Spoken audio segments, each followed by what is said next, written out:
কোরআন কারীমের সূরাতুল ফুরকানের 63, 64, 65 এই তিনটা আয়াতের একটা বিষয়বস্তু আছে।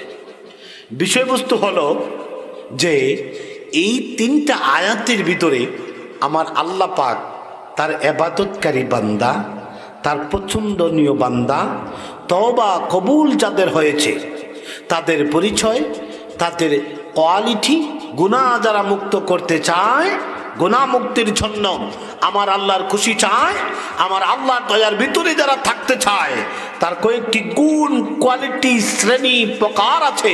এই প্রকারগুলা, কোয়ালিটিগুলা, গুণগুলা আমার আল্লাহ পাক এই তিনটা আয়াতের ভিতরে তুলে দিয়েছেন। কন্যা সুবহানাল্লাহ। এই জন্য আমার মুসলমান বন্ধুগণ, আমার আল্লাহ রাব্বুল আলামিন কোরআন কারীমের সূরাতুল ফুরকানে তিনি এইভাবে বর্ণনা করেন। 63 নম্বর আয়াতে আমার আল্লাহ বলছেন, ওয়া ইবাদুর রাহমানিল্লাযীনা ইয়ামশুনা আলাল আরদি হাওনা। আমার আল্লাহ পাক বলেন, গোলাম তোমরা যদি আমার ইবাদত করো, আমার যদি খুশি চাও, আমার যদি সন্তুষ্টি চাও, আমি তোমাদেরকে কয়েকটা গুণ দিলাম, কোয়ালিটি দিলাম, বৈশিষ্ট্য দিলাম। আমি কমপক্ষে কয়েকটা কোয়ালিটি দিয়েছি। এই গুণগুলা তোমাদের মাঝে যদি থাকে তাহলে তোমরা আমি রবের গোলাম। আর তোমাদের প্রথম গুণ হলো আমার জমিনে যতদিন বেঁচে থাকবে কখনোই অহংকার করা যাবে না, অহংকার করা যাবে না। আমাদের মাঝে অহংকার আসে না? না ভাই ভাই জোরে কন। আমার মাঝেই বেশি আছে। আমরা যারা ওয়াজে কথা বলি, কেমনে জানেননি, কেমনে মানুষ ধরতাম। আর যদি মোটামুটি আমরা মানুষে পছন্দ করিলে তাই তো বাদের পাড়াই 30, ঠিকই না কথা কন। দাওয়াত রাখতে চাবে ভাই নেই, আমার তো খালি নাই, মূলত একটাও নাই, ঠিকই না কথা কন। আমরা তো মূল্যবাদের মানুষ, সরল সরল। আমাদের খায়, লাখ টাকাও দেয়, আবার আমার গালিও দেয়, কি কথা কন। এখান থেকে লাখ টাকা নিয়ে দাতা চাষা মাইরা আপনার সাথে হাই এলো করলো, 2-4 লাখ টাকা নিয়ে দেয়, কিন্তু যারে দেওয়ার তারে দেন না। এই যে আমার গলা ভাঙছে, টাকা লাগবে না, আমাদেরকে দেন না। লাখ টাকা যদি দিতে হয় আমাদেরকে দেন, আমাদের ভাইদেরকে দেন, কাঁদে লাগবে। বুঝাইতে পারছি আমার মুসলমান বন্ধুগণ? এইভাবে মিথ্যার আশ্রয় যাদের মাঝে আছে তাদের মাঝে অহংকার আছে। আমাদের এই সমাজে একটু সাউন্ড তুলবা, টাকার অহংকার আছে, ভাইয়ের সংখ্যা যাদের বেশি অহংকার আছে। মুসলমান বন্ধুগণ, আমার আল্লাহ পাক টাকাওয়ালা অহংকারী রে কেমনে ধরছে তার একটা বাস্তব নমুনা আপনাদেরকে বলি।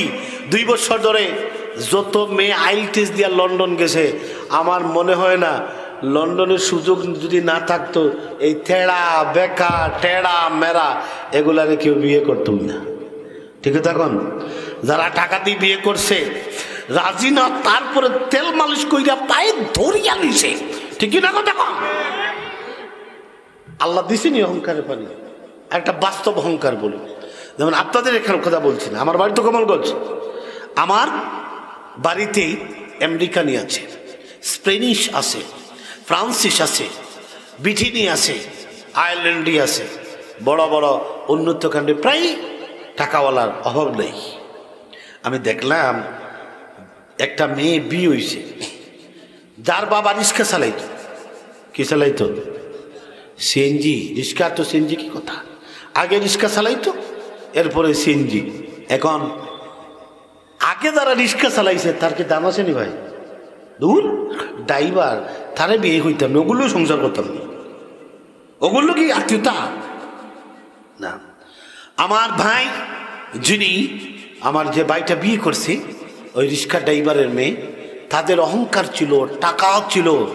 যখন মানুষ লোকজন টাকার জন্য চিকিৎসা করাতে পারে নাই, টাকার জন্য মেয়েটা পড়তে পারে নাই, তখন হাত ফাটছে আমার মনে হয়। তখন আমার বিশ্বাস তাদের যে আচরণ কখনোই তাদেরকে দেয় নাই। মেয়েটা লেখাপড়ায় ভালো ছিল, আইএলটিএস কমপ্লিট করছে 6 পয়েন্টের উপরে। এখন ছেলেরে আমেরিকা পাঠানোর জন্য রিক্সা ড্রাইভার ডেকে বলে, ভাই রে আমি দেশে দেশে মেয়ে খুঁজবো কেন, তুমি আমার প্রতিবেশী, তোমার প্রতি আমার হক আছে না, তোমার মেয়েটা নিয়ে আমি আমার ছেলেরে আমেরিকা পাঠাই। এখন হক খুঁজতেছে, বুঝতেছেন? এখন সত্যিকারে হক নি না স্বার্থ? কোনটা কথা কান? স্বার্থে। আপনারাও জানেন কত অসহায় মেয়েদেরকে হাতে পায়ে ধইরা, কত কুটিপতি যাদের টাকার বাদামে মানুষ দাঁড়াইতে পারতো না, এটা সব কোথায় গেছে? লন্ডন আমেরিকার জন্য। আল্লাহ চাইলে পারেন কিনা কন? জোরে কন, পারেন কিনা? সুতরাং মুসলমান, অহংকার করা যাবে।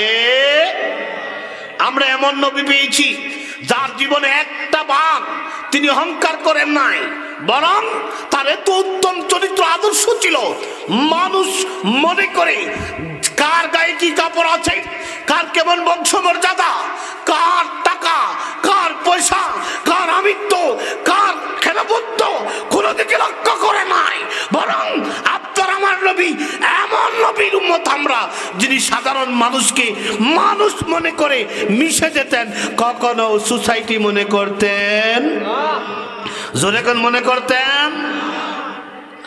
আমরা কি মানুষের সাথে মিশে যেতে পারবো?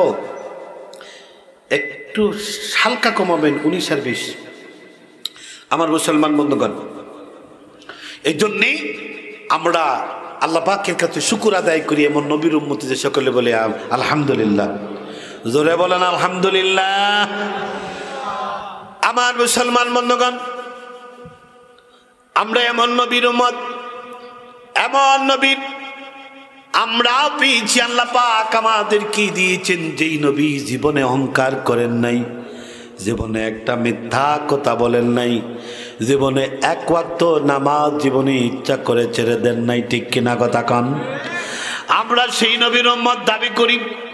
নবীর মিলাদ, নবীর মাহফিলের জন্য আমরা জীবন দিতে রাজি, কিন্তু আমার নবী জীবন দিয়ে আমাদের জন্য যা রেডি করেছেন ওই দিকে আমরা নাই, ঠিক কিনা কথা?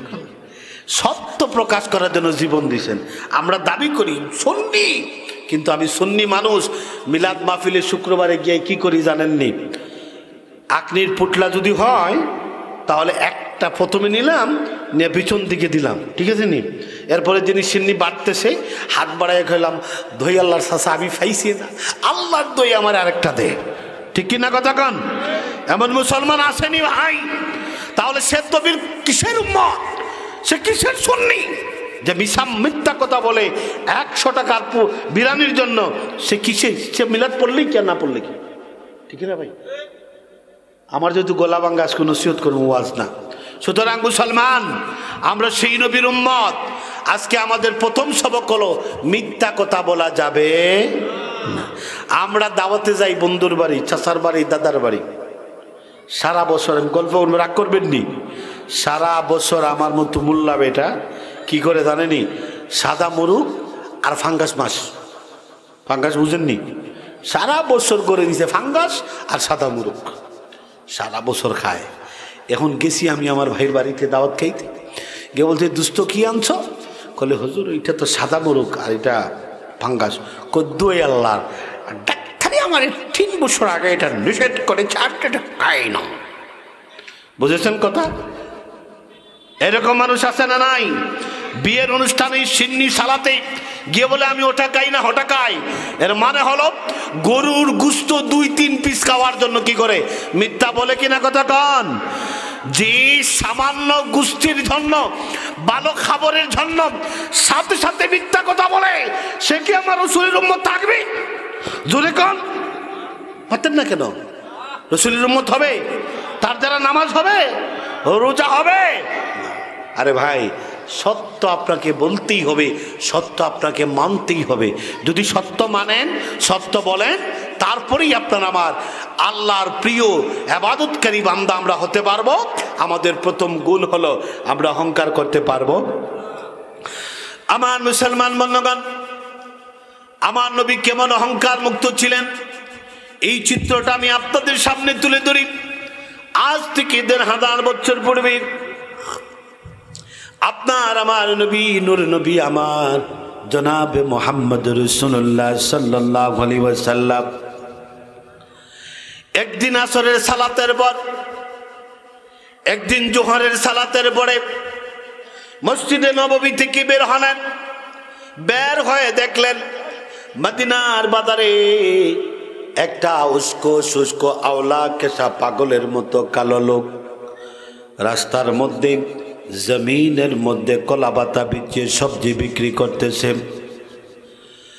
আমার মুসলমান ভাই বাবা বন্ধুরা, আপনার আমার নবী করিম সাল্লাল্লাহু আলাইহি ওয়াসাল্লাম আসরের সালাতের পরে মসজিদে নববী থেকে বের হয়ে দেখলেন ওই লোকটা এমন প্রকৃতির লোক, তার গায়ের রং এমন কালো, তার গায়ের রং যদি একটা মানুষ একবার তাকায় এত কালো দ্বিতীয়বার আর তার দিকে তাকাবে না, এমন রঙের মানুষ।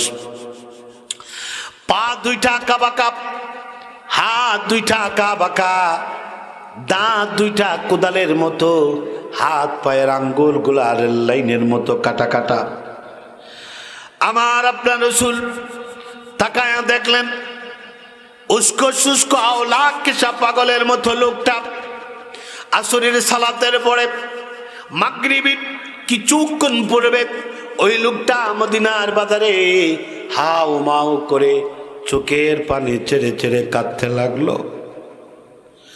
আমার ভাই বাবা বন্ধুরা, আপনার আমার নবী কেমন নবী, আর দেরি করলেন না, দৌড় দিয়ে ওই লোকের কাছে চলে গিয়ে বললেন, বন্ধু আমার, তোমার বাড়ি কোথায়, কোথায় থেকে এসেছো, কেন তুমি কান্না করো, তার কারণ কি একটু বলো। কথা বললেন না বাবা। আমার মুসলমান বন্ধুগণ,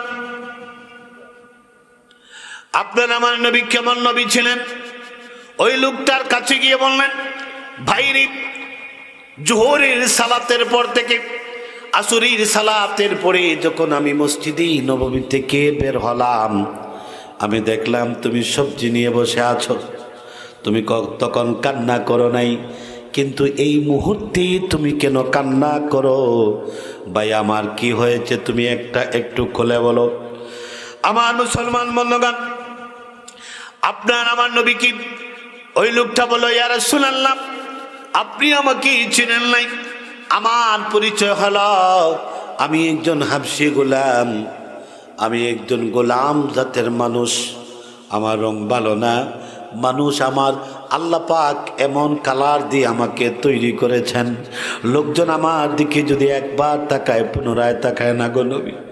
ইয়া রাসূলুল্লাহ, আমার চেহারার আকৃতি ভালো না, আমার গায়ে সেরা জামা, আমি গ্রামের হতদরিদ্র কৃষক, কষ্ট করি সামান্য সবজি উৎপাদন করে বাজারে নিয়ে এসেছি বিক্রি করার জন্যে গো নবী। আপনি বলেন তো, আমার তো একটা পরিবার আছে, এই সবজিগুলা যদি আমি বিক্রি না করি এই মুহূর্তে আমার স্ত্রী সন্তানদের সামনে আপনি কেমনে মুখ দেখাই নবী, আপনি বলেন।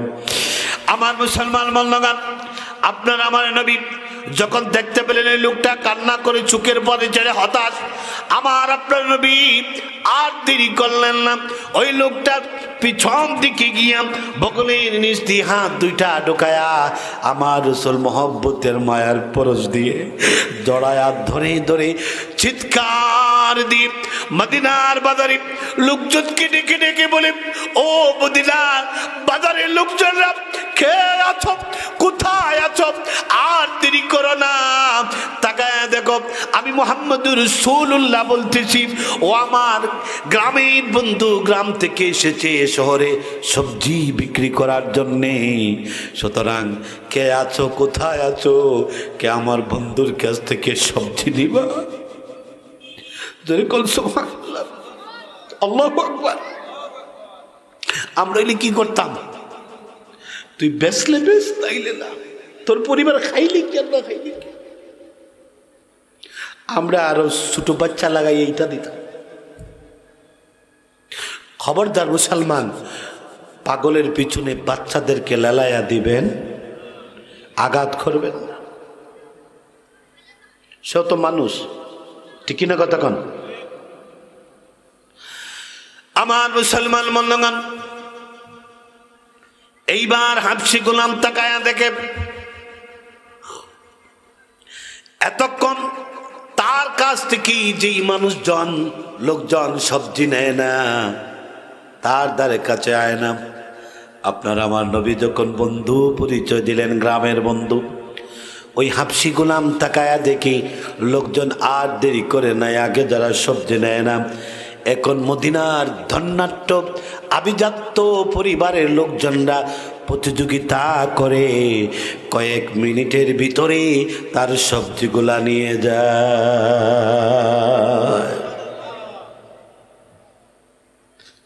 আমার মুসলমান বন্ধুগণ, মানুষ আমরা কেমনে মানুষের মারি?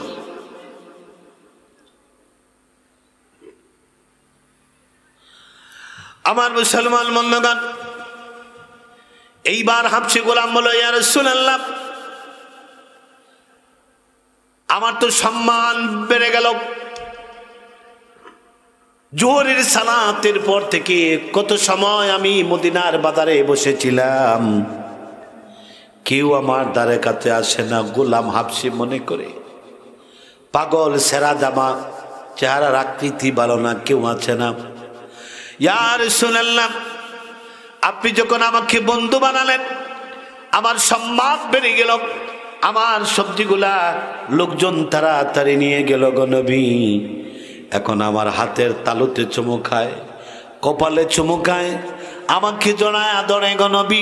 আমি আপনাকে জানতে চাই, সত্যিকারে আমি কি আপনার বন্ধু, নাকি আমি অসহায় গরিব মানুষ মনে করে আমার পরিবারের চিন্তা করে আমার সবজি বিক্রি করার কোনো কৌশল করলেন কিনা? আল্লাহ রাসূল বলেন, না রে ভাই, যুবক শোনো, আমি আল্লাহর নবী, আমি নবীউল্লাহ নবী। আপনার আমার নবী বলেন, যুবক রে শোনো, আমি মুহাম্মদ রাসূলুল্লাহর কাছে কার বংশের আভিজাত্য আছে, কার টাকা গরম, কার ক্ষমতা বেশি, কার কেমন সোসাইটি, কার গায়ে কেমন জামা, তার রং কেমন, তার দিকে তাকালে কেমন লাগে, ওই দিকে আমার দায়িত্ব না, বরং আমি ওই লোকগুলাকে বন্ধু মনে করি, এমনকি কিয়ামত পর্যন্ত বন্ধু মনে করি, এমনকি বিনা হিসাবে আমার বন্ধু বলে আমি রাসূলুল্লাহ যে জান্নাতে থাকব তাদেরকে নিয়ে থাকব। এই মানুষগুলার বৈশিষ্ট্য হলো আল্লাহর উপর দৃঢ় বিশ্বাস রাখা আর আমি রাসূলের সুন্নাহ। আল্লাহর উপর কি জোরে কান? আমাদের তো খুব বেশি বিশ্বাস আছে, ঠিক কিনা? হ্যাঁ, অনেক মানুষ আছে 30-35 বছর বয়স হয়েছে, 1-2টা রোজা রাখে, এরপরে আর রাখে না। এমন মানুষ আছে না নাই? মুখ ভালো করে মুছায় আর মনে মনে কয় কেউ তো দেখতেছে না, পর্দার ভিতরে খাইয়া পর্দা হরাইয়া দেখে কেউ আসে, কেউ নাই যখন, আর ইফতারের আগে এরকম আছে না রোজদার, সে মনে করে কেউ দেখে নাই। আরে বুকা, দেখার মালিক তিনি দেখেছেন, ঠিক না কথা কম? সুতরাং মুসলমান খবরদার, কেউ যদি কন দাওয়াতে গিয়ে আমি পোল্ট্রি খাই না হইটে খাই, ডাক্তার নিষেধ করছে, এমন রোগ আল্লাহ দেবে, আল্লাহ বলে ও আমার সাথে তুই দান্দামি খরচ নে, এরবার পোল্ট্রি খাস না, চিরতরে বন্ধ করে দিতাম। এরপরে গরু বন্ধ করে দেয়, ডায়াবেটিস বাড়ায় বললে ঔষধ দেয়, অসুখ হয়, তখন ডাক্তারের ওষুধে যাইতে যাইতে এটা সব কিছু মানুষদেরকে আল্লাহ সুস্থতা দেন তার মর্যাদা বাড়ানোর জন্য। বলুন কিসের জন্য? মর্যাদা বাড়ানোর জন্য। আর কৃষক লোকজনদেরকে আমার মতো যারা দুর্বল ইমানওয়ালা, খাই না খাই 10 দেয় মাইসে 20 দেয়, আপনি দিবেন না কে? গাড়ি লই এইছি, বেশি টাকা লাগে, এদেরকে আমি হিসাব করি মনে যদি আল্লাহ ধরে সারার কোনো উপায় নেই, ঠিক না কথা কন? এই জন্য আমার মুসলমান বন্ধুগণ, আলোচনা সংক্ষেপের দিকে যাচ্ছি। আপনার আমার নবী বললেন, ও হাবশী গোলাম, যুবক বন্ধু শোনো, তুমি যদি আজকে থেকে মৃত্যুর আগ পর্যন্ত আমি রাসূলুল্লাহর সুন্নাহ আর আমার আল্লাহর প্রতি যদি দৃঢ় বিশ্বাস তোমার থাকে, আমি মুহাম্মদুর রাসূলুল্লাহ কথা দিলাম, দুনিয়াতে তুমি আমি আমার বন্ধু নয়, কিয়ামতের দিনও তুমি আমার বন্ধু। আর আজকের পর থেকে কিয়ামত পর্যন্ত আমার যত উম্মত আসবে আল্লাহর উপর পূর্ণ বিশ্বাস থাকবে, যার আমি রাসূলের সুন্নাহ, আমি রাসূলের আদর্শ যার মাঝে থাকবে, আমি মুহাম্মদুর রাসূলুল্লাহ বলছি, ওই মানুষটা বিনা হিসাবে আমি মুহাম্মদুর রাসূলুল্লাহ যেই জান্নাতে থাকবো, ওই জান্নাতে আমার বন্ধু বানায়া তাকে নিয়ে যাব। কোন সুবহানাল্লাহ। আমরা রাসূলের বন্ধু হতে চাই, অহংকার করতে পারবো? এইবার হাবশী গোলাম আলী ইয়া রাসূলুল্লাহ বুঝেছি, আপনার কাছে আমার দুইটা দাবি, আপনি মেহেরবানি করে বলুন আমার দাবিগুলা রাখবেন কিনা।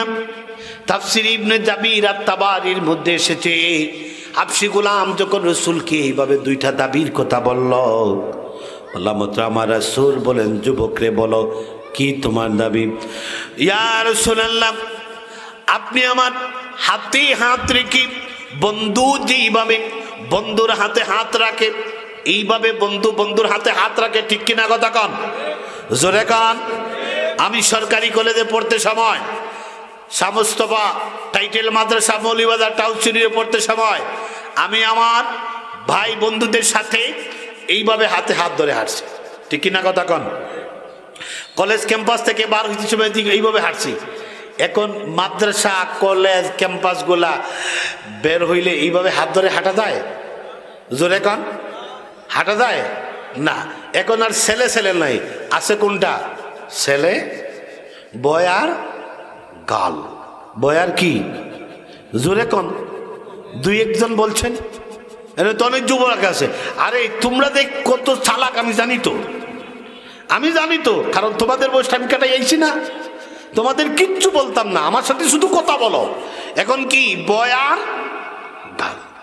অথচ রাসূলের হাদিস হলো, একজন মানুষ যদি, এক মুসলমান ভাই যদি আরেক মুসলমান ভাইকে খুশি করার জন্য, বন্ধুত্ব ধরে রাখার জন্য, সুসম্পর্ক ধরে রাখার জন্য এক মুসলমান ভাই আরেক মুসলমান ভাইয়ের হাতে হাত রেখে যখন আলাদা হয়ে যায়, আলাদা হতে দেরি তার জীবনের সগীরা গুনাহ আমার আল্লাহ মাফ করতে দেরি করে না, ঠিক না কথা কন। কিন্তু বয় যখন গাল আর বয়ে হাত ধরে, আমার আল্লাহ বলেন আমি এত বেশি নিকৃষ্ট বানায়া দেই, এত বেশি ঘৃণা করি। আমার জমিন সাক্ষী দেয় আর বলতে থাকে, আল্লাহ দেখছো নি কি হচ্ছে, আপনি হুকুম দেন আমি আলাদা হয়ে যাই। আর ওরা যদি কোনো মন্ত্রে আমার পেটের ভিতরে আসে, আমি দুই দিক দিয়ে চাপা দেব, দেখায়া দেব মজা, ঠিক না কথা কন। আজকে ওয়াজের মাহফিলে এসে নায়িকার ওয়াজ, ঠিক না, চিত্র জগতের গান, অশ্লীল কথাবার্তা, এমনও কথা আছে এখানে, আমি যদি বলি আপনাদেরকে হাসানোর জন্য সব হাসবেন, খুশিতে নাচ্চা প্যান্ডেল ভরবে। কিন্তু দিন শেষে যারা বুদ্ধিমান মুরব্বী, যারা আমাদের মুরব্বী যারা, তারা হইব দেখছনি আমরা মামুনি কি করছে। সব কথা কি একই মজলিসে খাওয়া যায়? জোরে কন।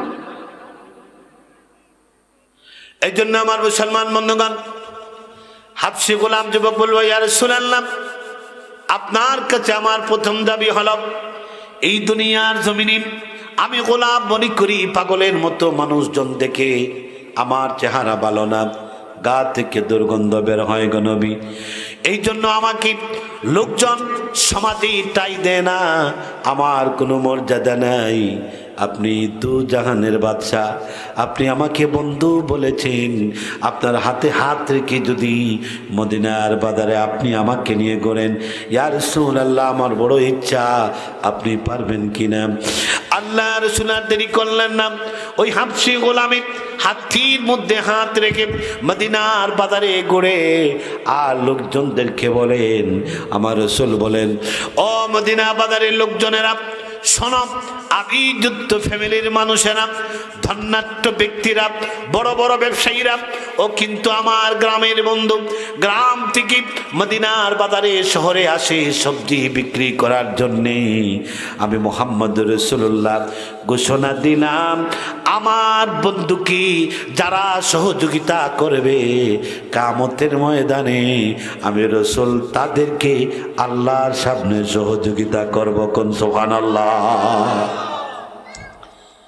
এই জন্য মুসলমান বন্ধুগণ, আমার রাসূল সাল্লাল্লাহু হলো কোনো মানুষ যদি অসহায় হয়ে যায়, পরিবার নিয়ে যদি ধরা পড়ে যায়, ঋণ করেছে, তার কোনো উপায় নাই, তারে আমরা কষ্ট না দিয়ে সকলে মিলে যদি সাহায্যের হাত বাড়াই, তার কষ্টটা যদি ভাগ করে নিতে পারি, কিয়ামতের দিন বিনা হিসাবে রাসূল আমাদেরকে বন্ধু বলে বলে এইভাবে হাত ধরে ধরে আমার নবী যেই জান্নাতে থাকবে ওই জান্নাতে নিয়ে যাবে। কোন সুবহানাল্লাহ।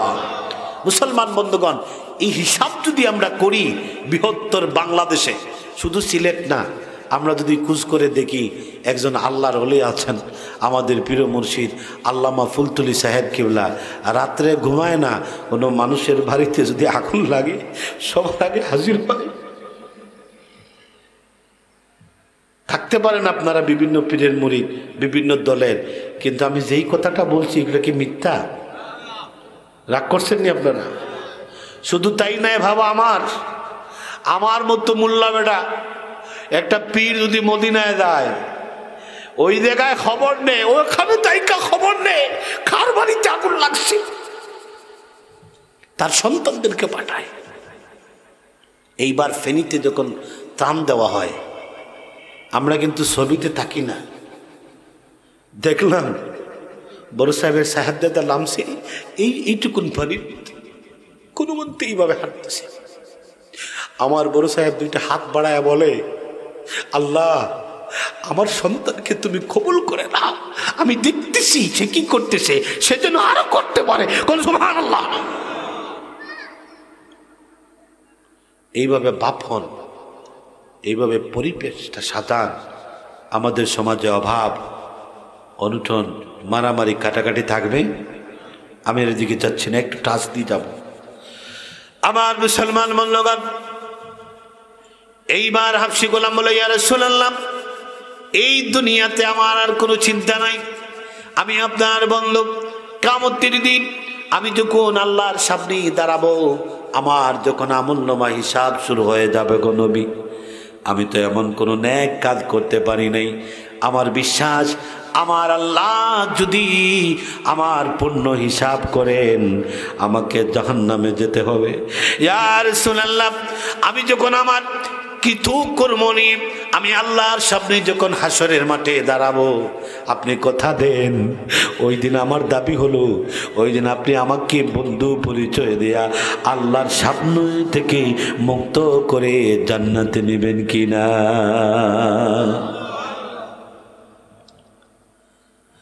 আমার মুসলমান বন্ধুগণ, আমার আপনার নবী বলেন, নবী করিম সাল্লাল্লাহু আলাইহি সাল্লাম বলেন, যুবকরে, আজকের পর থেকে এমন কি মৃত্যু যদি তোমার সামনে চলে আসে, মৃত্যুকে অপেক্ষা, কিয়ামতের দিন আমার আল্লাহর সামনে থেকে বিনা হিসাবে বন্ধু পরিচয় দেয়া আমি রাসূল জান্নাতের যে ঘরে থাকবো ওই ঘরে নিয়ে যাব। আমার মুসলমান বন্ধুগণ, এই জন্য আমার আল্লাহ ইবাদতকারীর বান্দার প্রথম বৈশিষ্ট্য হলো, এই জমিনে যতদিন বাঁচবে কোনদিন আল্লাহর জমিনে চলাফেরা করতে গিয়ে অহংকার করা যাবে না। ঠিক কিনা কথা কন? অহংকার করা যাবে। এরপরে আমার আল্লাহ বলেন, وَإِذَا خَاطَبَهُمُ الْجَاهِلُونَ قَالُوا سَلَامًا। আমার আল্লাহ বলেন, আমি আমার পছন্দনীয় গোলাম, আমার ইবাদতকারী গোলামের বৈশিষ্ট্য হলো 2 নম্বর গুণ, 2 নম্বর কোয়ালিটি। এই দুনিয়ার জমিনে চলতে গিয়া কোনো মানুষের সাথে যদি মতের অমিল হয়ে যায়, মতের অমিল যদি হয়ে যায়, ওই মানুষগুলা তার উপরে ক্ষিপ্ত হয়ে যদি গালি দেয়, কটু কথা বলে, অশ্লীলতা কোনো শব্দ প্রয়োগ করে, জাহেলিয়তের মতো অশ্লীল বাক্য দিয়ে যদি, শব্দ বাক্য দিয়ে যদি গালি দেয়, আমার গোলাম আমার সন্তুষ্টির জন্য আমার ইবাদত করবে মনে করে, বলে আমি আল্লাহর ইবাদত করি, আমার পক্ষে আমার এটা সম্ভব না মনে করে। আমার গোলামের বৈশিষ্ট্য হলো, যে ব্যক্তি গালি দিয়েছি, গালির বিপরীতে গালি না দিয়া আল্লাহর সন্তুষ্টির জন্যে আমার বন্ধুর ওই লোকটা গালিদাতা ব্যক্তিকে সালাম দিবে। কোন সুবহানাল্লাহ। আমরা তো আজকে দুই একদিন ফেসবুকে কোনো পোস্টই করতে পারছি না, করলেই যেমন চায় হুমকি দিতেছে, চলতেছে নি সিলেটে, সারা বাংলাদেশে আসেনি ভাই। কোনটা? এমসি কলেজ তালামিজ ইসলামিয়ার কর্মীকে আঘাত করে হয়েছে কিসের জন্য? সে তার মত প্রকাশ করেছিল যে বৈষম্য বিরোধী আন্দোলনে আমরা যারা আন্দোলন করেছি, রক্ত দিয়েছি, গুলি খেয়েছি, সময় দিয়েছি, রক্ত দিয়েছি, গুলি খেয়েছি, আমাদের উদ্দেশ্য তো ছিল না আবার শিক্ষাঙ্গনে রক্তাক্ত পরিবেশ, আমাদের উদ্দেশ্য ছিল শিক্ষাঙ্গনে কলম আর খাতা। এটা কি অপরাধ? এই জন্য কি হয়েছে? মৃত্যুর সাথে লড়তেছে।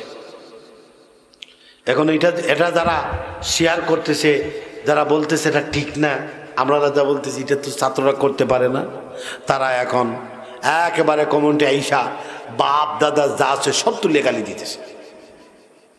এখন যারা গালি দেয়, মানুষকে বোঝানোর পরিবর্তে যারা রক্তাক্ত করে, মানুষের রক্ত দিয়ে যারা হাত রাঙ্গায়, তারা কি মুসলমান? জোরে কোন মুসলমান? যতই আপনি চেষ্টা করুন সাধু সাজার, জাতি জানে আপনি কেমন সাধু, ঠিক কিনা কথা কোন? আল্লাহ মাফ করুন, সবাইকে সঠিক বুঝতো। আমাদের এই দেশ শান্তির পরিবেশ আসুক। আমি দেখতে পাচ্ছি যে আন্দোলন যেভাবে বিপক্ষ হচ্ছে, দেশের যে কি অবস্থা হয়। কারণ ভাই, তুমি যে ভাই আমার ভাইকে মারছো, একটু চিন্তা করে দেখো, তোমার নেতা টুপিওয়ালা, ঠিক না কথা কন? আমার নেতাও টুপিওয়ালা। এই নাস্তিকরা সুযোগ নিবে, এই ইহুদিরা সুযোগ নিবে, সুযোগ নিয়ে বলবে কি জানেন? সুযোগ নিয়ে মৌলবাদ লাগছে, মারো সবাইকে, ঠিক না কথা কন? এর জন্য ভাইরা এখন আধিপত্য ছাড়ো, হিংসাত্মক রাজনৈতিক ভুলো, সবাই এক হয়ে যাও। শাহজালালের উত্তরসূরি আমরা সবাই এক হতে চাই, ঠিক কিনা কথা কন? মারামারি কেউ পছন্দ করেন? আপনারা আমার ছেলে স্কুল কলেজে দিছি মারামারির জন্য? আমরা দোয়া করি যাতে এই সুযোগ নিয়া, যাতে খ্রিস্টান ইসরায়েলের যে দূষররা, খ্রিস্টানের দূষররা আমাদের দেশকে যাতে নিতে না পারে, এটা আমাদের মাথায় রাখতে হবে, ঠিক না কথা কন? আমি সবটা বলবো, শুধু আমারটাই জিন্দাবাদ দিব তা না, আমার দোষ হলে আমি দোষ বলবো। আমার মুসলমান বন্ধুগণ, এরপরে 3 নম্বর কোয়ালিটি হলো, আমার আল্লাহ বলেন ওয়াল্লাযীনা ইয়াবিতুনা লিরাব্বিহিম সুজদান ওয়া কিয়ামা। আমার আল্লাহ বলেন, গোলাম আমি রবির ইবাদত করি, যদি তুমি গোলাম হতে চাও, আমার নাম রহমান, আমার এই রহমানের দয়া যদি তোমার লাগে, তাহলে তোমার একটা বৈশিষ্ট্য হলো, 3 নম্বর কোয়ালিটি হলো, তোমার অভাব যায় না, ব্যবসা নাই, বাণিজ্য নাই, তোমার নাই বলতে কিছু নাই, সমাজে দাঁড়াতে পারো না, যেদিকে যাও সেদিকেই শুধু নাই নাই নাই। এখন তুমি কি করবা? তোমার কোয়ালিটি হলো, আর দেরি করো না, দেরি করো না, অজু করি, পবিত্রতা অর্জন করি, রুকু আদায় করে সেজদায় যা গোলাপ, সেজদায় গিয়ে আমাকে ডাক দিয়ে বলে, আল্লাহ ডাক দাওয়াত দিতে দেরি, গোলাম রে তোর যা লাগে, যা প্রয়োজন, যা সাহায্য লাগে, তোর যা কিছু প্রয়োজন, আমি আল্লাহ দেরি করি না। আমি আল্লাহ তোর দরজার সামনে হাজির হইয়া আমার কুদরতি হাত দ্বারা তোরে দিতে থাকি। তোর যা প্রয়োজন আমি আল্লাহ শিখাইয়া দিলাম, রুকু করে সেজদা করে যা। কেউ জোরে বললেন না আলহামদুলিল্লাহ? জোরে কোন আল্লাহু আকবার। আমরা তো চাই নেতার কাছে, ঠিক কি না কথা কোন?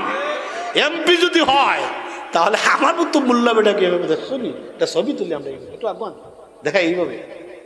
যদি উনি মনে করেন এমপি, ছবি তুললাম, ফেসবুকে দিলাম, লাইক দিল, মনে মনে দেখছো নি আমি কতজন মানুষ আমাকে দেখছে, আমার তো পাওয়ার বাড়িস, ঠিক না কথা কোন? দেখছি তো 16 বছর 17 বছর যারা ভাত খাইতে পারতো না, সমাজে যাদের অবস্থান ছিল না, আমার পরিবারে অন্য পরিবারে খেতে খেতে খাইছে, তার সন্তান নেতা হইছে, ওইয়া সম্মানে মানুষদের হুমকি দেয়, এই সিনসজি আমি এই লোক, তার কোন কি কাজ, ক্ষমতা থাকলে ট্যাংলা বাজারে চমনায় আসিস, কালকে তোর মার কত বড় দুধ খাইছিস আমি দেখাইয়া দিব। মনে মনে ভাই রে, তুই যে বলতেছিস ঘুম থেকে উঠা ওই মুখ দিয়ে আর কথা বলার ক্ষমতা তোর আসেনি, আমি তো জানি না। জোরে কন। আমরা একটা মুসলমান আরেকটা মুসলমানকে হুমকি দিচ্ছি, তোমাকেও ধর্ম ছাড়বো না। আরে ভাই, তুমি আমাকে ধরবা বলছো, আমি তো দেখতেছি আল্লাহ ধরে দিচ্ছেন, তোমাকেই ধরছেন, আল্লাহ ধরে দিচ্ছেন, তুমি ছাড়ার সুযোগ পাইবা, যেরকম পাইবা। সুতরাং মুসলমান, নামাজ যদি পড়তে চাও, আল্লাহর গোলামি করতে চাও, খবরদার মানুষকে কষ্ট দিও। অহংকার করা যাবে, জুলুম করা যাবে। আমার মুসলমান বন্ধুগণ,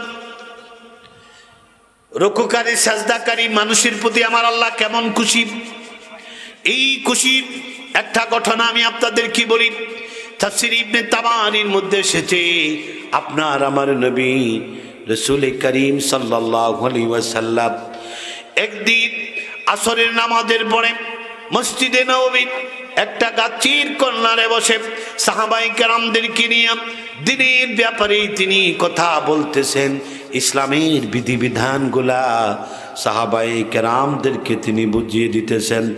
ও আমার মুসলমান বন্ধুরা, এই মজলিসে হযরত আবু বকর আছেন, ওমর আছেন, উসমান আলী, সকলেই সাহাবায়ে কেরাম আছেন।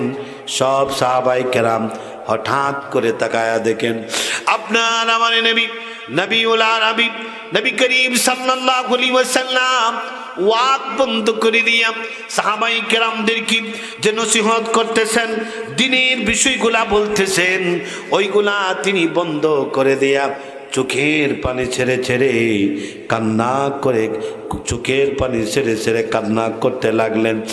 আমার মুসলমান ভাই বন্ধুগণ, এই যখন অবস্থা হয়ে গেল, সাহাবায়ে কেরামরা আমার রাসূলকে ডেকে ডেকে বলেন, ইয়া রাসূলুল্লাহ, এতক্ষণ আপনি দ্বীনের বিষয়গুলা আপনি আমাদেরকে বুঝিয়ে দিতেছেন, দিনের ব্যাপারে আপনি ওয়াজ করতেছেন, আপনার নুরানি জবান থেকে মন্ত্রমুগ্ধের মতো কথাগুলো আমরা শুনে দুনিয়া বলে গিয়া ইয়া রাসূলুল্লাহ আখিরাতের যুগে আমরা পদার্পণ করলাম।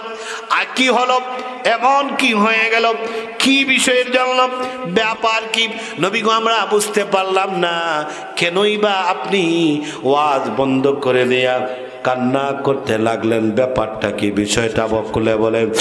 আল্লাহ রাসূল বলেন, ও আমার সাহাবীরানি, আমি যখন তোমাদেরকে নসিহত করলাম, যখন দ্বীনের ব্যাপারে তোমাদেরকে নিয়ে যখন কথা বলতেছি, আমি তাকায়া দেখি মক্কার খানায় কাবায় এই দেশের, এই জমানার, এই দুনিয়ার সবচেয়ে বড় গাদ্দার, ইসলাম বিদ্বেষী, নাম যার আমার আমিন, আমার চোখে ভেসে উঠেছে। আমার সাহাবীরা, আমি দেখতে পাইলাম এই মুহূর্তে আমার খানায় কামার চত্বরে গিয়া খামার গিলাফে ধরে আমার আল্লাহকে ডেকে ডেকে বলতেছে, ও আমার কাবার মালিক শোনো, আমি আমার শপথ করে বললাম যতক্ষণ পর্যন্ত এক ফোঁটাও পানি ততক্ষণ পর্যন্ত পান করব না, যতক্ষণ পর্যন্ত ইসলামের নবী মোহাম্মদ বিন আব্দুল্লাহর শরীর থেকে মাথা আলাদা না করব। হে কাবার মালিক শোনো, আমি তোমার নামের উপর শপথ করলাম, মোহাম্মদ বিন আব্দুল্লাহর শরীর থেকে মাথা যতক্ষণ আলাদা না করব, আমি আমার ততক্ষণ পর্যন্ত এক ফোঁটা পানি পান করব না। নাউযুবিল্লাহ। এরকম গাদ্দার আছে না নাই? জোরে কান। গাদ্দারটা কেমনে ধরেন আল্লাহ দেখেন। আমার মুসলমান বন্ধুগণ, সাহাবায়ে কেরাম চুপ হয়ে গেলেন। কেন চুপ হবেন না? আমার তো এমন এক ব্যক্তির নাম, যেই ব্যক্তি সকালবেলা নাস্তা করে 25 কেজি গোস্ত দেয়া, কয় কেজি কথা কন, জোরে কন, সবাই বলেন কত? আপনাদের এলাকার নাম কি? ইলাসপুর। ইলাসপুরে যদি আমার কোনো ভাই 25 কেজি প্রতিদিন সকালে গোস্ত আর রুটি খায়, তা বলেন তো মানুষ লাগবে না হাতি? জোরে কান। আমার ব্যাপারে আমি বলি, যখন ডিসেম্বরের 6 তারিখ থেকে উঠছি তো মাহফিলে সবাই গরুর গোস্ত দেয়, দাও জোরে এক পিস খাইতে। এখন গরুর গোস্ত খাইলে যত সময় দেয় খালি ফুলি, বুঝতেছেন? গতবার একটু ঠাইসা খাইছিলাম, গতবারের আগের বছর 22-এ 23-এ এসে আরে শেয়ারে ধরেন ভাই, তো দেখছেন গত বছর আর মোটা ছিলাম। আমার মুসলমান বন্ধুগণ, 25 কেজি খায় সকালবেলা, আর সন্ধ্যাবেলা খায় 21 কেজি। যেই ব্যক্তি 46 কেজি গোস্ত খায়, ওই লোকটা যে তরবারি দিয়ে যুদ্ধ করে না মামন, যেই তরবারি দিয়ে অস্ত্র দিয়ে যুদ্ধ করে, আমার মুসলমান ভাই বন্ধুরা, তার তরবারির ওজন হলো 2.5 থেকে 5 মণ। কয় মণ? আমরা 2.5 থেকে 5 মণ ওজনের তরবারি হাতে নিতে পারবো? আমার মুসলমান বন্ধুগণ, সাহাবায়ে কেরামরা নিশ্চুপ হয়ে গেলেন, কেউ কোনো কথা বলেন না। কারণ আমার 46 কেজি খায়, 5 মণ ওজনের তরবারি দিয়ে যুদ্ধ করে, এত বড় পালোয়ান, তার সামনে 1000 মানুষ অস্ত্র নিয়ে পারে না, আবার 5000 সৈন্য নিয়ে আসতেছে। আমার রাসূল বলতেছেন, ও আমার সাহাবীরা রে, আর দেরি করো না, আমর যদি মদিনায় চলে আসবে কাউকে জিন্দা রাখবে না, ওরে মদিনায় আসতে দেওয়া যাবে না। মদিনায় আসার আগেই একটা ব্যবস্থা করতে হবে। কি করতে পারি সকলে পরামর্শ দাও। আমার মুসলমান বন্ধুগণ, কেউ কোনো কথা বলেন না, সবাই নিশ্চুপ হয়ে গেলেন। কেমনি কথা বলবেন? সবে মাত্র মদিনা রাষ্ট্র গঠন হয়েছে, মুসলমানদের সৈন্য নাই, সংখ্যা কম, কয়েকজন মাত্র মুসলমান, অস্ত্র নাই, কি করে দাঁড়াবেন, কি করে লড়াই করবেন? আমার ভাইরা, আমার আল্লাহ কেমনে সাহায্য করেন তার ইবাদতকারী বান্দাদের সেই চিত্র তুলে ধরছি। আমার মুসলমান বন্ধুগণ, হযরত উসমান দাঁড়ালেন আর বলেন, ইয়া রাসূলুল্লাহ, জানি আমরা ওর বিরুদ্ধে যদি এখন দাঁড়ায়া যাই, নবী গো আমার, আমরা নির্ঘাত হেরে যাব, আপনাকে আঘাত করবে, ইসলামের ক্ষতি হয়ে যাবে। ইয়া রাসূলুল্লাহ, আমরা ওর সাথে এখন লড়াই করব না, মোকাবেলা করব না, তে কি হয়েছে? আপনি যদি অনুমতি দেন নবী গো, তাহলে আমি একটা কাজের পরামর্শ আপনাকে দিতে পারি, যদি অনুমতি দেন। আমার মুসলমান বন্ধুগণ, আপনার আমার নবী বলেন, উসমান রে, তোমাকে অনুমতি দিলাম, কি করতে পারি, কি কাজ তুমি বলো। আমার বন্ধুগণ, হযরত উসমান দাঁড়ালেন আর কে বলেন, ইয়া রাসূলুল্লাহ, জানি আমরা এই মুহূর্তের বিরুদ্ধে যদি দাঁড়ায়া যাই নির্ঘাত পারবো না, হেরে যাব, কিন্তু ইয়া রাসূলুল্লাহ, আমরা আপনাকে নিয়ে আল্লাহর কাছে দোয়া করব, বদোয়া করব, আল্লাহ তাআলা যেন এই মুহূর্তে আমরের 2টা হাতকে প্যারালাইসিস বানায়া দেন, পা দুইটাকে অবশ করে দেন, ওর মাথা যেন বাঁকা করে দেন, ওর জবানটা যেন বন্ধ করে দেন। ইয়া রাসূলুল্লাহ, এটা তো আমরা চাইতে পারি। যদি আপনি আমার বিশ্বাস আমাদেরকে নিয়ে আল্লাহর কাছে হাত ওঠায়া বলেন আপনি তো আল্লাহর বন্ধু, আর আমরা তো আপনার সাহাবী। ইয়া রাসূলুল্লাহ, বন্ধু যখন বন্ধুর কাছে যায় কোনদিন বন্ধু তাকে ফেরায়া দেয় না। আপনি আল্লাহর বন্ধু, আমি উসমানের বিশ্বাস গো নবী, আপনি হাত উঠায়া আমাদেরকে নিয়ে আল্লাহর কাছে যখন সাহায্য চাইবেন, আমি উসমানের বিশ্বাস গো নবী, আপনি চাইতে দেরি হবে, আমরা আপনার সাথে সম্মতিমূলক আমিন আমিন বলতে দেরি হবে। আমি উসমানের বিশ্বাস, আমার আল্লাহর আসমানি সাহায্য জমিনে আসতে দেরি হবে না। জোরে কন, মন ভরে নেই। একেবারেই সত্যি কথা বলতেছি, আমি কোথায় বলতে পারতেছি না, কিন্তু মাইকের সাথে ফিট হয়ে আপনাদের দয়া বলতেছি। আমি কি আর কিছু ওয়াজ করবো? জবান ছাড়তে হবে। কারা কারা দিয়ে হাত ওঠান, হাত নামান। আর একটু প্র্যাকটিস করি, কার কার কষ্ট হচ্ছে একটু হাত ওঠান। তুলছে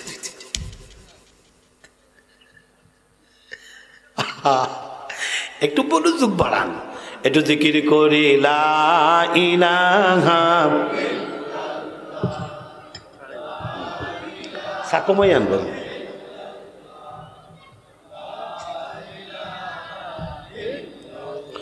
জোরে লা জোরে লা ইলাহা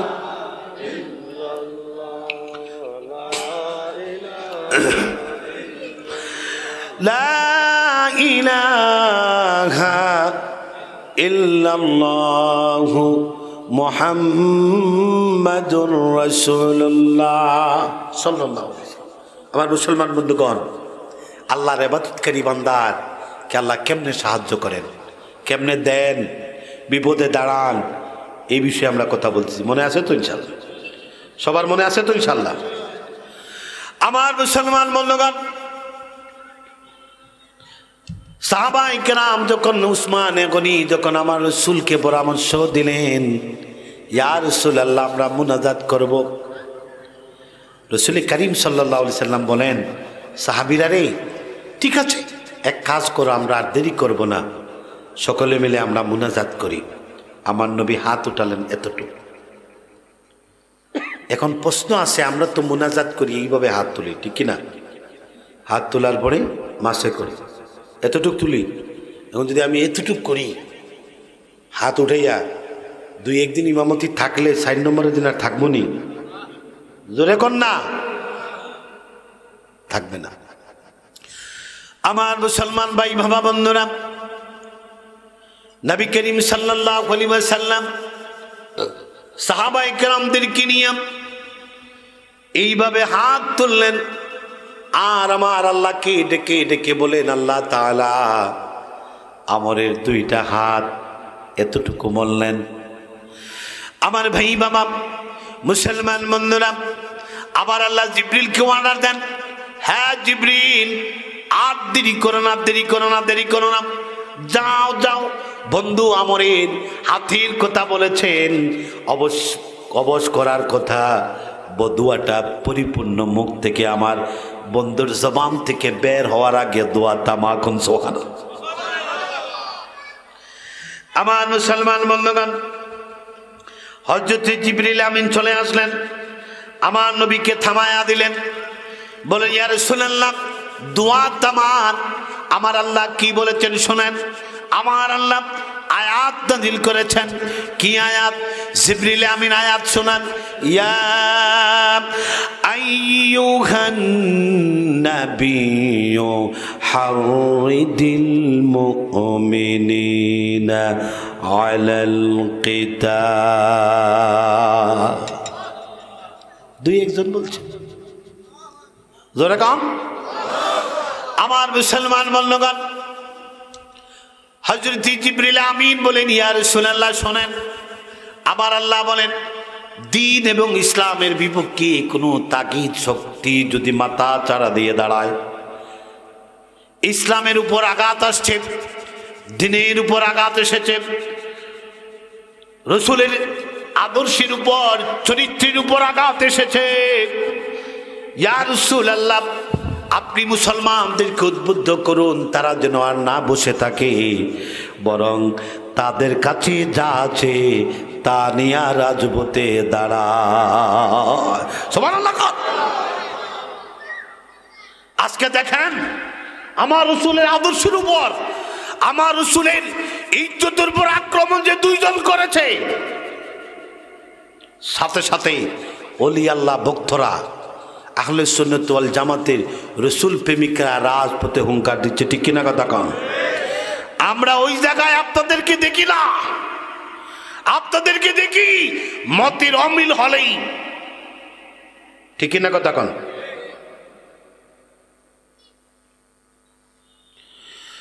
আমার মুসলমান বন্ধুগণ, জিবরিল আমিন বলতেছেন, ইয়া রাসূলুল্লাহ, আমার আল্লাহ আপনার দোয়া মানবেন না, দোয়া নিষেধ করেছেন। নবী গো, আমার আল্লাহ বুঝাতেছেন সব সময় দোয়ার মাধ্যমে দিন জিন্দা হবে না। আমার আল্লাহ চান এই হাত আপনাকে শুধু দোয়ার জন্য দেন নাই, দোয়ার থেকে দোয়া করবেন। এই হাতির আজও কাজ বাকি আছে। আমার আল্লাহ বুঝাতে চান, যেখানে হারাম থাকবে, যেখানে অন্যায় থাকবে, ওই দুই কানা হাত দিয়ে বাধা দেওয়া লাগবে। কোন ঠিক কিনা? এটা উঠেনি এটা। আমার মুসলমান বন্ধুগণ,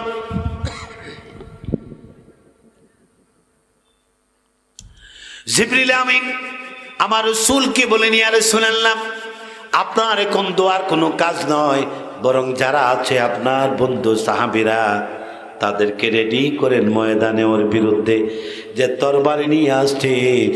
আল্লাহ চান যা আছে তা নিয়ে শত্রুর মোকাবেলা করতে। কোন সুবহানাল্লাহ। আমার মুসলমান বন্ধুগণ, সাহাবায়ে কেরাম চিন্তায় পড়ে গেলেন।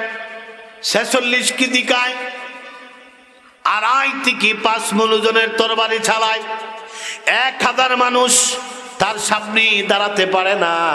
কেমনি কি করা যায়? ওর সামনে দাঁড়ালে জীবন নিয়ে আসা যাবে না।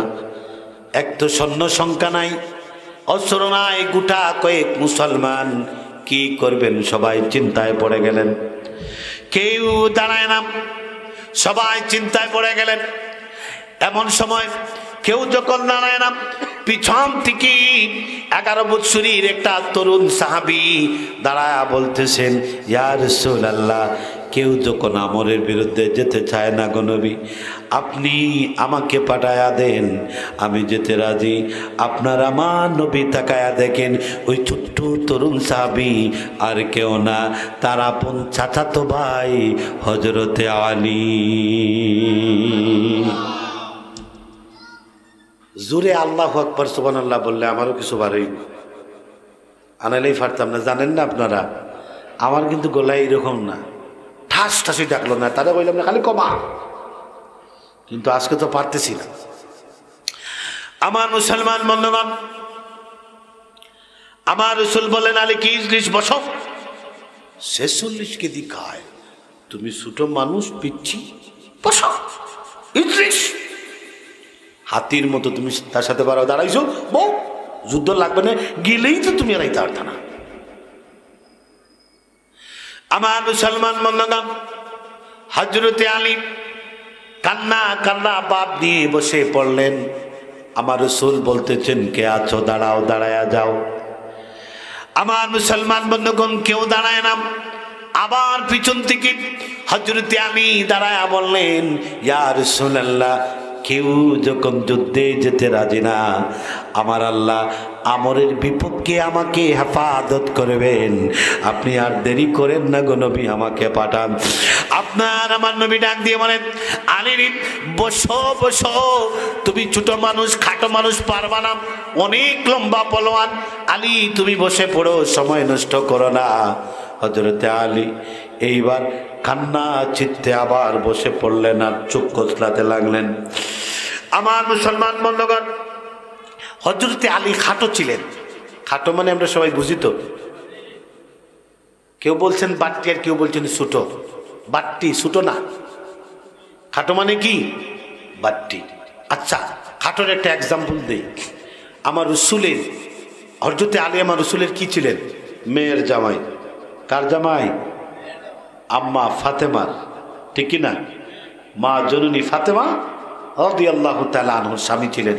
চমৎকার তাদের জিন্দেগি ছিল।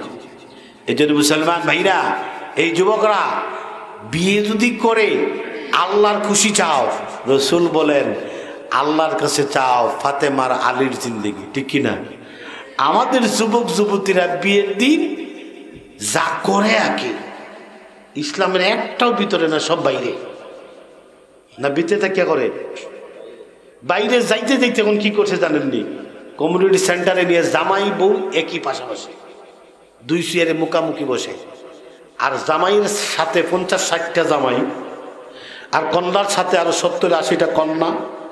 আর এই যে মুরব্বীরা আছেন, আমরা যারা আছি, এদের দাম নাই, তারা দুই দিক থেকে শুরু করে পিস, ঠিক কি না? এগুলা কি ইসলামে বৈধ? না। এরপরে আমি বলি, আমার জীবনের প্রথম শিক্ষা, আমাকে বলছে বিয়ে পড়াইতে। আমি বললাম না, আমি কেন দেখবো? আমি তো আজকের এই বউটা দেখার কথা না, যে বিয়ে করবে সে দেখবে। আমি বিয়ে পড়ানোর সিস্টেম আমার রসুল আমাকে শিখিয়ে দিয়েছেন। আমার রসুলের সুন্নাহ হইল, আমি পুরুষ মানুষ, আপনার বউ দেখা আমার জন্য হারাম। যদি আমি ওইখানে গিয়ে দেখি, তাহলে আমার ইমামতি হবে না। আমি কিসের ইমাম? ঠিকই না কথা কন? কারণ যে বিয়ে করবে সেই দেখবে। এক কাজ করেন, আপনারা মুরব্বীরে যান, দেখেন বিয়ের ইসলাম কি। আপনার মেয়ে বিয়ে দিবেন, জামাইয়ের পাশে হুজুর থাকবে। যদি হুজুর মেয়ের আপন চাচা না হয়, ওই মেয়ে যদি হুজুরের সামনে বের হওয়া জায়েজ হারাম যদি থাকে, তাহলে হুজুর যাইতে পারবো না। আপনার মেয়ের আমি দারুল খেলাতে পড়াইছি, মসজিদে পড়াইছি, এখন উপযুক্ত হইছে। 10-12 বছর পড়াইছি না, এখন আপনার মেয়ে আপনার বড়, ঠিক কিনা কথা কন? এখন আমি গিয়ে বলতাম নি, জন্নার মা তোমার জন্নারে আমার তো মেয়ের মতো পড়াইছি, দেখি তোমার জন্নাটারে একটু আনমে দেখি, ইমান থাকবো? কথা কন? রাগ করছেন না? এগুলো আসেনি আমাদের বিয়ের অনুষ্ঠানে মেসাজে আমি কি পুরুষ না? কোথায় পাইছেন? ইসলাম বানাইয়া নেবেন, ইসলাম তার গতিতে চলবে, ঠিক না? আমি বললাম না, আমি পারবো না। কয় কি কন? আপনাকে আমার বাড়িতে দাওয়াত দিয়া নেই, হুজুর সবাই নেই 200 হাদিয়া, আপনারে পায়ে 500 দিয়ে কপাল পোড়া, তোর বিয়ে তো থাকবে না, চললাম। আমরা বিয়ে পড়াবো, জামাইয়ের পাশে বসে খুতবা দিব, এজিন আনবেন কে? মেয়ের অভিভাবক, ঠিক না? ছেলের অভিভাবক। তাহলে ওই বিয়েতে রহমত থাকবে, ঠিক না কথা কন? এই বিয়েতে রহমত থাকবে, সাহায্য থাকবে কার? আমরা বিয়ের রাত্রের আগে যা আছে 2-3 সব দেখাই দেই, ইমাম যা আছে, আর জীবনে একটা বাড়িতে নিয়ে আসা যাবে না। ইমানের তো 77টা শাখা আছে। যদি আমাদের যুবক যুবতী বর্তমানে যে বিয়ে সাজে সমাজে, আমার মনে হয় 77টা শাখারে দফন কইরা বাড়িতে নিয়েই সন্ধ্যার সময় বউ তুলে আর পটাশ পটায়, আছে না নাই? পটাশ পড়ে এখন টাস টাস, মানে বুঝাইতে সাজানো নি, যা করছি এখানেই ফাঁস। এই পরিবার থেকে কি আসবে? আবার রাত্রেবেলা যখন যায়, বুঝেন তো, যায় তো সবাই, তো যারা বিয়ে করছেন গেছেন না, 2 রাকাত নামাজ বই রাত হইলে কয় আল্লাহ ফাতেমার আলিকটা দিও। আল্লাহ কয় তোরে দিতাম। শয়তান কয় আল্লাহ কিও? কয় কি আমারে শয়তান না বানাইয়া ওরে বানাইলে ভালো হইতো, ঠিক না কথা কোন? এরকম শয়তান আছো তো? এটা কয় ঠিক আছে বলে, এটাও ঠিক। আমরা শয়তান হতে চাই? জোরে কম। যারা বউর দুলাভাইয়ের হাত কুলে উঠবে কেন? আস্থা জীবন পার্কে ঘুরাইতে পারছে। ঢাকাতে ভার্সিটিতে পড়ছি, ভার্সিটির এক কোনা ছিল জিগাতলা। জিগাতলা বুঝেন তো? জিগাতলার মুড়ায় মুড়ায় জুড়ে জুড়ে বসে এখানে জোরে জোরে হাঁটতে পারছো, আর আজকে হাঁটিয়া আল্লাহর কাছে আল্লাহর সন্তুষ্টি নিয়ে যাইতে বেটি, আজকে আর হাঁটতে পারো তাকে কইয়া কুলে উঠে আর একটার জিনা সব বহুতাবাসী। নামাজ শেষ, এইবার সুন্নত আসলটা শুরু করতে যাবে। বৌরে লেখছি তো 50,000, দিব না একটু সুযোগ দিলে নে 2,000, তুমি তো আমার চাঁদ আমার প্রাণ। ঠিক কিনা কথা কন? এখানেও বেঈমানি, ঠিক কিনা কথা কন? মুসলমান যুবক যারা বিয়ে করবা, খবরদার আপনার কাবিন কমান। জানেননি আমারটা তো বললো হুজুর আপনি তো একবারে মাগলা, বিয়ের আগে পরিশোধ করবেন। স্বর্ণ যেইভাবে গিফট আগে পাঠান, 50 লাখ লাগছেন, বেটা যদি হন, বাপের বেটা হন, 50 আর লাগছেন, ওই স্বর্ণের সাথে 50 পাঠান, ওটা ইসলাম। সুবহানাল্লাহ কন। এটা লুকাবেন কেন? ওইটা আগে দেওয়ার কথা। ওইটা যদি পরিশোধ থাকে তাহলে আপনার আমার ঘর থেকে শয়তান মার্কা আসবেনি ভাই, ঠিক বলছি তো? আর না হইলে আসবে, ঠিক কিনা কথা কন?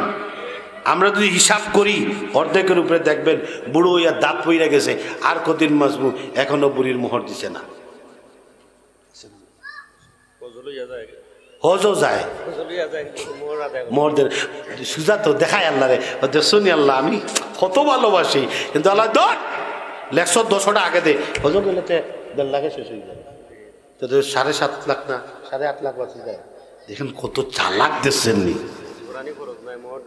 মহর দেওয়া ফরজ। এই মুহূর্তে যারা বিয়ে করছেন 5 লাখ 10 লাখ, তারা কি আল্লাহর ইবাদত করতে চাও? আজকে থেকে শুরু করে দাও, 500-1000 করে দিতে থাকো, দিতে থাকো। আপনি শুরু করেন, সহজ হয়ে যাবে। শুরু করেন না, সহজ হয়ে যাবে। সহজ করে দিবেন কে? যদি কোন কে? বউর হক আদায় করেন, এটা আপনার ইমানি দায়িত্ব। এইখানে মিথ্যা কথা বললে ইমাম সাথে ইমামতি হবে না, সমাজে সমাজবাদী ছাত্রে সমাজবাদী হবে না। আপনি শয়তানের চেয়ে বড় শয়তান। আগে বড় শয়তানি ছাড়েন, তারপরে ঢুকেন ইবাদত। রাগ করছেন নি আপনারা? আমি জানি তো এক জায়গায় মাহফিলে একবার গেলে আর বার হয় না, বুঝছেন? দাওয়াত হয় না কেন জানেননি? আনতাম তো বেটা, ও হইয়া যায়, তো আমি তো আর ফাইতাম না। তে আমার মুসলমান বন্ধুগণ, হযরতে আলী 1 হাত পাট্টি ছিলেন, মা ফাতেমার সাথে কেমন করে জিন্দেগি করলেন। এত সুন্দর দাম্পত্য জীবন, বিয়ের ঘটনা কত চমৎকার। হযরতে মা ফাতেমা আম্মা জান আয়েশা সিদ্দিকাকে বলেন, ও আম্মা জান, আমাদের ঘরে মাসের পর মাস চুলাতে আগুন জ্বলে না, আমরা খাবার পাই না, কিন্তু আলী আমার রাসূলকে এত বেশি ভালোবাসেন, তার মাঝে এত সুন্নতের বৈশিষ্ট্য, তার আদর্শ আমাদের ঘরে ভালোবাসা এমন ভাবে বিরাজমান। আমাদের চুলায় আগুন জ্বলুক কার নাই জ্বলুক, আমাদের ভালোবাসায় কোনোদিন ঝগড়া লাগে না। আপনাদের এই ইলাসপুরে যদি কোনো ভাবি আমার বাই থেকে 1 হাত লম্বা থাকে, যেভাবে মা ফাতেমা থেকে আলী 1 হাত বাট্টি ছিলেন, তাহলে এই করে কি আর কোনোদিন বাইটা বোর সামনে তাকায় কথা কইতে পারবো? জোরে কন। আমার মা দেন না, কারণ এই গরিব তো প্রেসিডেন্ট আমার বোন, 1 হাত লম্বা বউ, ঠিক না কথা কন? আমার মুসলমান বন্ধুগণ, এমনিতেই যুবকরা বউর সাথে কথা বলে না, বলে না, কারণ ভয় আছে। বাকি তো দিমু মামলা, ঠিক না কথা কন? আমার মতো আদায় করেন, আদায় করেন বিয়ের আগের দিন, দেখবেন সব ঠিক হয়েছে। আপনার কাছে গিয়ে বলবে, হযরত কি আপনি অনুমতি দেন, আমার মন চাইছে ওইটা করতাম। সুবহানাল্লাহ কইছেন না? জোরে কান। আপনি দেখেন বড় বড় আলেম ওলামাদের বিয়ের মোহরটা করতেন 25,000, 20,000, 50,000, বেশি হইতে 3 লাখ, 50, 1 লাখ নাই। আপনারা মুরব্বী যারা আছেন ওটা সহজ করেন, সমাজে জিন্দেগি মানুষের সহজ হয়ে যাবে। এটা সকলের দায়িত্ব। আমার মুসলমান বন্ধুগণ, মনে করেন আপনাদের এই টেংরাবাজার ইলাসপুরের মানুষ ঈদের সময় বেশি বেশি মার্কেট করে কোনা নবা টেংরা, আপনি না এমবি জুড়ে গান। আলহামদুলিল্লাহ 20 রোজার পরে আর আমরা ঢুকতাম পারবো? যদি সিঁড়ি তুলতে সময় একটা মারে তুই তো গড় গড় করেই দবি রে, ঠিক কিনা কথা কন? কত যে পুরুষ, আমি তো ফজরের আগে যাই, আমিও দেওয়া লাগে, কোনোদিন রোজা মাসে ফজরের আগে ইফতার সেরি খাইয়া আধা ঘন্টা 20 মিনিট সময় নিয়ে টাউনে নামাজ পড়ি, ওই সময় কেউ থাকে না, ওই সময় আমি আনাইলে যদি একটু গুতা খান আর হিল জুতার যদি একটা পাড়া কান, সে তো হিসেব। আমার বোনরা, আপনার দায়িত্ব, আপনার মা বাবা আল্লাহর হুকুমে আপনার স্বামীকে দিছে, আল্লাহ হুকুম দিয়েছেন, সব বিধান মতো দিছে, সুতরাং ওই দিন নিজে চাইয়েন না, অন্য পুরুষের সাথে ধাক্কা ধাক্কি হয়, এটা ইসলাম না। আপনার স্বামীকে পাঠান, স্বামী যা দেয় বিসমিল্লাহ চিত্তে নেন, কিয়ামতের দিন আপনি আমার মা ফাতেমার সাথে জান্নাতি হবেন, ঠিক কিনা কন? আমার মুসলমান বন্ধুগণ, মনে করেন আপনার 1 হাত লম্বা ভাবি ইলাসপুর থেকে রেডি হচ্ছে 27 রোজা বা 26 রোজা এমবিতে যাইতে, বাইটা তো 1 হাত বাট্টি, জীবনেও তার সামনে কথা বলতে পারে না, কিছু করলে কয় যাইতাম কিনি, যাওয়ার কি বয়ে বাচ্চা 2-3টা বাইরে তো বাবা হয়ে গেছে, এখন বড় হয় যদি যাই কি তা আমি রান্না বান্না কেমনে করবো, এগুলারে পালমো কেন, না ঠিক আছে আপনি যা কইবা তা কইতে কইতে বেচারা পুরুষ তো একদিন সব যাচ্ছে, খুব সুযোগ খুঁজে ঈদ সামনে, এবার বাবিও সাজতেছে 1 হাত লম্বা বাবি, ভাই সাহ থাকি ভাই সাহও সাজছে, মনে হয় আইস তো আমার চাচাতো ভাই রফিক আলী আর হুমায়ুন আলী কেউ বাড়িতে নাই, আমার ভাইও ভাই নাই, বুলু জামাই কেউ নাই, আজকে গো বেগম কাকে নিবা? ও তাহলে মনে মনে রেডি হইতেছে, যাইব বউর সাথে, সুন্দর করে সাজুগুজু করে, বউরে আর দেরি করো না, লিপস্টিক আজকে কমাইয়া লাগাও, চলো আমি তোমাকে নিয়ে যাব। কেউ যখন না হয় কপাল পোড়া তোরে নিতাম, কি কস তোরে নিয়ে সমাধি বাড়াইতাম, লোকজন আমার কি কইব, বউজনে সিন্ডি ড্রাইভার নিয়ে মার্কেট করুন, তোরে নিতাম না। এরকম আছে না নাই পরিবেশ? যেরকম আছে না নাই? এইগুলা মুসলমানদের পরিবেশ হতে পারে? আমরা সবাই ঘরে গিয়ে সালাম দিব, আমাদের পরিবেশ হলো ঘরে গিয়ে বউরে সালাম দিব, যত বড় রাগী হোক উল্টা হোক, 1 দিন 2 দিন সালাম দিবেন, 3 দিনের দিন ফিট করে দিবেন কে? জোরে কন। আমরা তো বউরে সালাম দেই না, গিয়াই কই কিতা কেলা কইবে এরকম না নি? আমার বাচ্চার সামনে আমি যদি আমার বউরে এইভাবে ব্যবহার করি, তাহলে আপনারা বলেন আমার বাচ্চা আমাকে কি আর ইজ্জত দিবে? বক্তা নিয়ে আসছেন, আমার যে আগে বইতা আমি তো মনে হচ্ছিল ছোটা মনে হয় 10টা মিনিট 5টা মিনিট দিবানি, 5টা মিনিট আর বলতে চেষ্টা দিলে। আমার মুসলমান বন্ধুগণ, সুতরাং ঘরে গিয়ে সালাম দিবেন, ঘরে গিয়ে দিবেন সালাম, দিলে বারাকা দিবেন কে? যেরকম কে? আল্লাহ। আল্লাহর খুশি চাইতো